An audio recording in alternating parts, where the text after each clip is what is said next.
Isasagawang halalan para sa mga persons deprived of liberty o PDLs. Ating tatalakayin kasama ang tagapagsalita ng Bureau of Jail Management and Penology, Jail Chief Inspector J. Rex Bustinera.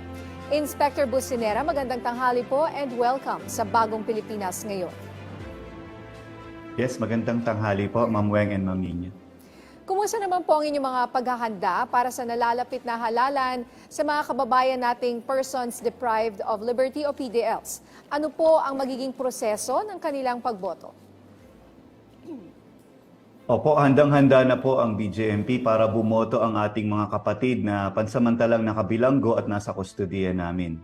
Sa ngayon po sa aming datos, meron po kaming 31,100 na mga PDL na maaaring bumoto sa Lunes sa darating na BSKE. At ito po ay gagawin po ang special polling precinct ang ating jail at doon po sila boboto sa loob na ng kulungan. At meron din pong konting mga nasa 6% ng PDL natin na i-escortan o dadalahin sa labas ng kulungan para bumoto sa mga barangay. So far po, nakapag-dry run na po ang BJMP at handang-handa na po para i-assist at makaboto na po sa darating na halalan. So sir, may mga PDL din po bang boboto sa loob ng bilangguan o lahat po ba ay sa mismong presinto o yung mga malapit lang doon sa kung saan sila nakapiit? Doon po sa ating 31,000 na datos, nasa 29,000 po doon ay boboto sa loob na ng kulungan. Gagawin pong special polling precinct ang ating jails.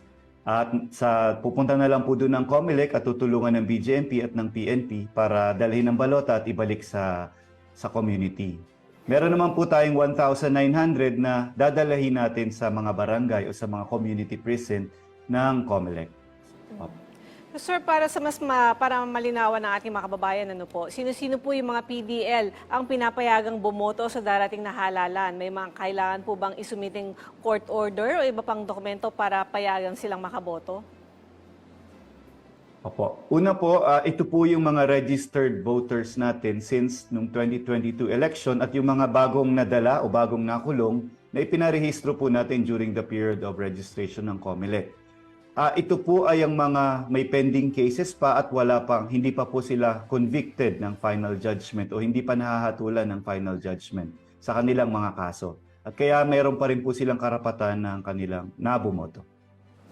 So sir, ano naman po ang mga hakbang ng BJMP upang siguraduhin ang kaligtasan at kapakanan ng ating mga PDLs habang isinasagawa ang halalan?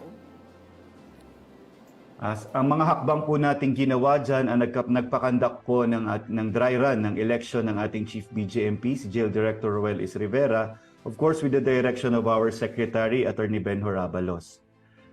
Bukod po sa dry run, nakipag-ugnayan na po tayo sa COMELEC at PAO. Sa katunayan po, nagkaroon tayo ng tripartite MOA signing agreement para i-assist kami ng PAO at the same time para mag-request sila ng court order para makalabas ang ating mga PDL.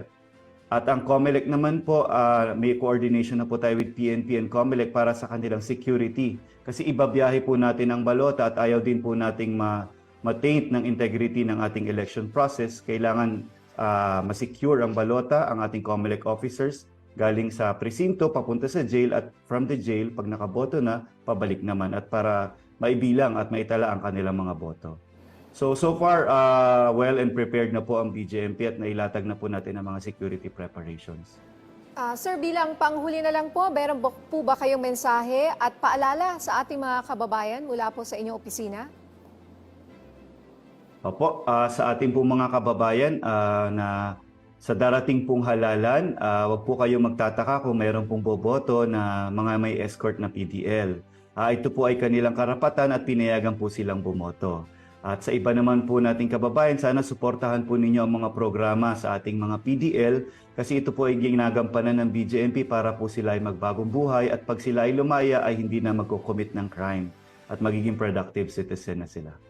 That's all. Maraming salamat po sa opportunity. Magandang tanghali po. Maraming salamat po sa inyong oras, Jail Chief Inspector J. Rex Bustinera, ang tagapagsalita ng BJMP.